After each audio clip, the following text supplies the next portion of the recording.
warahmatullahi wabarakatuh. Perkenalkan, nama saya Mizan, NIM 1911104. Saya dari kelas 4 PAI 4D. Di sini saya membuat video simulasi mengajar pada pelajaran akidah akhlak. Nah, di sini saya membuat video untuk memenuhi tugas UAS saya pada makul metodologi pembelajaran PAI, yang mana tugas ini sangat penting untuk praktek kedepannya. Oke, langsung saja ke lokasinya, jangan lama-lama. Oke.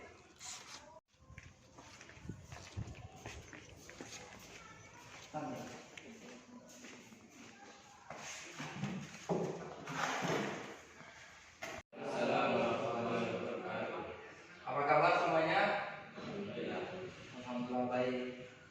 Oke, perkenalkan, nama Bapak yaitu Mizlan dari Desa Permis. Nah, di sini Bapak akan mengajarkan pada pelajaran akidah akhlak. Nah, di sini nanti Bapak akan mengajarkan materi yaitu Islam yang benar. Itu ada materinya, itu ada Al-Quran sama Tauhid.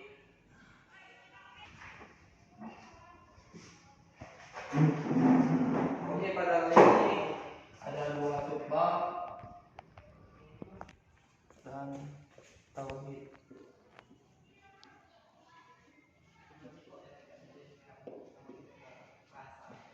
Pada kali ini Bapak akan mengajarkan itu yang pertama kita mengetahui dulu Islam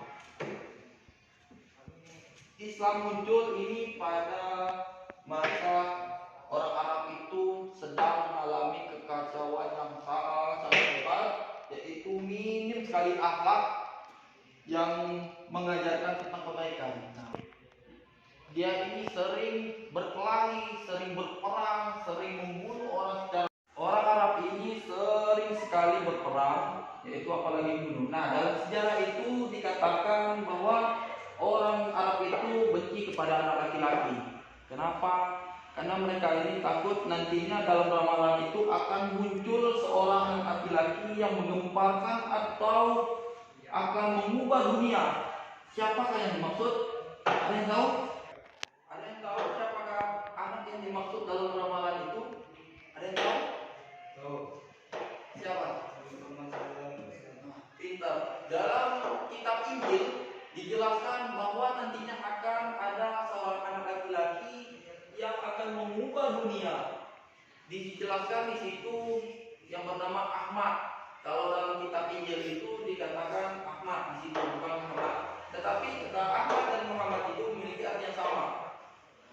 Jadi Nabi Muhammad itulah nantinya akan menggemparkan dunia atau mengubah dunia yang akan dari dia lahir sampai dia wafat nanti namanya akan terkenal.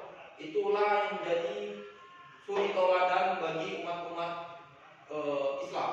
Dunia itu nomor 1 ialah Nabi Muhammad. Bayangkan dari berapa Masehi yang lalu namanya masih terkenal sampai sekarang. Bahkan sampai banyak sekali sholawat. Orang Islam itu dianjurkan memperbanyak sholawat dan menyebut nama Nabi Muhammad. 1 kali bersholawat Allah akan membalas 10 kali pahala. 10 kali lipat pahala. Ini Allah langsung yang balas. Apalagi kita sering bersholawat setiap hari. Akan dicintai oleh Allah. Nah, oke, kita masuk ke 2 pembahasan yang 2 ini, yaitu ada Al-Quran dengan Tauhid. Nah, ada yang tahu Al-Quran ini kitab umat siapa? Islam. Ini kitab yang keempat. Nah, ini kitab yang keempat. Nah, kitab inilah yang menyempurnakan dari kitab-kitab sebelumnya. Ada Taurat, Injil, Zabur, dan yang paling sempurna ini adalah kitab Al-Quran. Kenapa? Inilah kitab penutup bagi para nabi. Nabi yang terakhir ialah Nabi Muhammad. Ini Al-Quran ini diturunkan kepada Nabi Muhammad. Nah, jika Nabi Muhammad terakhir, maka kitab ini juga terakhir. Nah, oke. kitab ini sangat berpengaruh bagi umat manusia. Kenapa inilah menjadi pedoman bagi umat Islam? Pedoman. Nah, ini pertama pedoman. Dan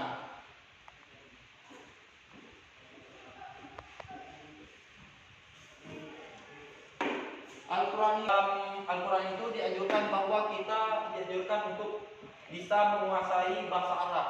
Kenapa? Ada yang tahu?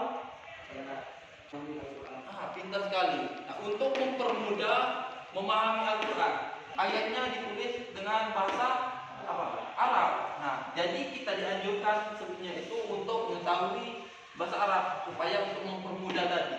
Nah, selain itu Al-Quran ini menjadi pegangan. Kita tidak boleh berpegang selain dari Al-Quran. Jangan sampai nanti memang dari 4 kitab itu memang milik orang Islam. Akan tetapi pada saat ini sudah banyak sekali kitab itu dirubah. Apalagi kitab Injil yang dipakai oleh orang Kristen. Nah, di situ ada perjanjian lama dan perjanjian baru, orde lama dan orde baru. Nah, yang benar itu di orde lama. Nah, pada itu sangat murni. Dalam Al-Quran ini juga di bab nikah itu ada istilah boleh menikahi orang Bani Israel, yaitu ahli kitab. Ahli kitab itu artinya orang yang benar-benar belum termodifikasi atau memasuki era baru, masih mengenal ajaran Injil itu murni, masih mengenal bahwa Tuhan itu adalah Allah, tiada yang disembah selain Dia. Dan ini hampir seluruh isi dari kitab Injil itu dirubah. Nah, jadi banyak dari oknum-oknum di situ merubah itu untuk memperbodoh atau supaya orang Islam itu tertipu daya. Nah, pada saat itu orang Arab itu masih mengikuti agama nenek moyang mereka. Apa agama nenek moyang mereka? Mereka menyembah apa? Berhala. Salah satu namanya itu Yahuda. Salah satunya. Setelah itu mereka itu memiliki kebudayaan yang buruk atau karakter yang buruk. Suka berfoya-foya, berjudi tadi dan sebagainya. Mereka sangat minim dengan akhlak yang mulia. Mereka sangat keras kepala. Mereka tidak bisa ketika di era pertama Nabi Muhammad SAW berdakwah, Nabi berdakwah secara diam-diam. Kenapa? Ketika itu sedikit dari 9 tahun atau berapa tahun setelah berdakwah cuma sedikit sekali. Gak lebih dari 10 orang yang pengikut. Bayangkan berapa tahun. Itulah orang Arab itu sangat kental dengan budaya nenek moyang mereka. Jadi ketika ada orang asing, contoh ketika migran atau di kampung-kampung sesuainya ada pendatang baru dan memiliki kebudayaan baru masuk ke kampung yang lama, yang contoh memiliki kebudayaan mengangguk, kumpul-kumpul. Nah, ada orang baru, misalnya orang Barat memiliki budaya yang berbeda. Nah, dia memasukkan budaya mereka, misalkan pakai celana jeans, sedangkan untuk mereka pakai sarung. Nah, apa pandangan orang kampung tersebut? Heran kan? Siapa aja? Kenapa baru masuk sudah memasukkan budaya yang jelek kan misalnya? Pasti ditolak. Kenapa? Karena asing. Ibaratnya mereka yang masih kampung itu kaget. Ada orang asing yang masuk ke kampung mereka. Itu asing kan? Nah, itu juga. Jadi kesimpulannya ini Al-Quran ini adalah jadi kitab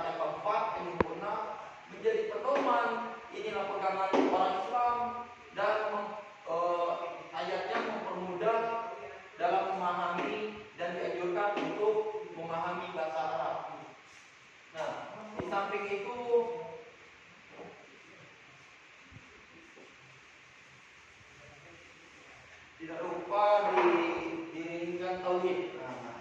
Jika ditanya tentang Al-Quran, maka dikaitkan dengan tauhid ini tidak jauh berbeda, karena setali, masih satu jalur. Nah, tauhid ini, ada yang tahu tauhid itu apa? Tidak. Tauhid yaitu untuk mengesahkan Allah. Biasanya disebut ilmu yang menjelaskan tentang keesaan Allah. Tentang Allah itu atau satu. Nah, dalam ini dalilnya terkandung dalam dalil Al-Ikhlas,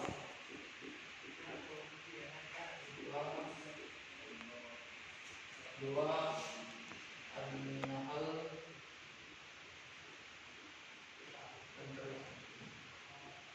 Nah, di sini ada Bapak menjelaskan dua dalil ini yang berkenaan tentang fitnah. Di dalam surah Al-Ikhlas dijelaskan begitu Allah itu qul huwallahu ahad, ahad. Nah, terakhir itu ahad itu apa? Bisa dikatakan esa. Nah, kalau di artinya kalau artinya itu ahad itu satu. Nah, jika dikatakan satu, apakah ada yang kedua? Tidak, karena sudah dikatakan satu. Nah, selanjutnya itu Allah tidak beranak dan tidak pula diperanakan. Allah itu berarti tidak punya istri, apalagi istri 4. Berarti Allah itu tidak beranak dan jika tidak punya istri maka tidak punya anak. Paling anaknya adopsi. Jadi di dalam Quran surah Al-Ikhlas ini tidak memiliki istri, tidak memiliki anak dan tidak pula beranak. Nah, anak berarti hanya sendiri kan, yang satu. Nah, begitu juga jika Allah itu banyak, anaknya banyak, ketika misalnya seperti bukan manusia ini, kalau manusia misalnya kalau murah orang yang kaya raya, ayahnya ada anak-anaknya kan, misalnya anaknya 3, pasti ada anaknya. Bayangkan jika Allah ini dikatakan mempunyai anak, jadi turun temurun anaknya yang menguasai. Jika anaknya tidak senang dari salah satu manusia, bagaimana bumi itu dihancurkan? Mengapa Allah itu satu? Karena tadi hanya Dia yang memimpin, tidak ada lain. Nah, nama dari Allah ini banyak. Ada 99 nama di dalam Asmaul Husna, tertera dalam Al-Quran. Nah, juga Al-Nahl ini katakan tidak menyembah dua Tuhan selain dari Allah tadi. Yang boleh menyembah dari ini tadi, kita dianjurkan untuk satu saja yang menyembah dari tadi, tidak boleh dua. Berarti jika dikatakan untuk satu, berarti hanya Allah yang menyembah, tidak boleh dua. Dalam tauhid ini sangat penting bagi umat Islam. Bagaimana dia mau sholat, bagaimana dia mau memahami Al-Quran, bagaimana dia mau memahami agama Islam itu apa, sedangkan dengan kabar Tuhan juga tidak tahu. Biasanya pelajaran tauhid ini sudah diajarkan waktu SD. Sebelum guru agama mengajarkan tentang sholat, Al-Quran dan lain sebagainya, dia harus mengajarkan tauhid. Bagaimana dia mau menjalankan sholat sedangkan dia tidak tahu siapa Tuhan mereka. Dia tidak tahu tidak mengenal Tuhan mereka itu seperti apa, sifatnya bagaimana, kekuasaannya bagaimana. Dari mulai TK sampai dia meninggal wafat, dia harus memegang tauhid. Kenapa kalimat tauhid yang pertama kali diucapkan? Yaitu syahadat. Syahadat itu sangat penting. Syahadat itu adalah kunci masuk surga. Kenapa dikatakan masuk surga? Bagaimana kita mau masuk politik kalau tidak daftar dulu? Benar kan? Nah, bagaimana kita mau masuk surga sedangkan kita tidak daftar dulu? Apa daftarnya? Mengucapkan kalimat syahadat.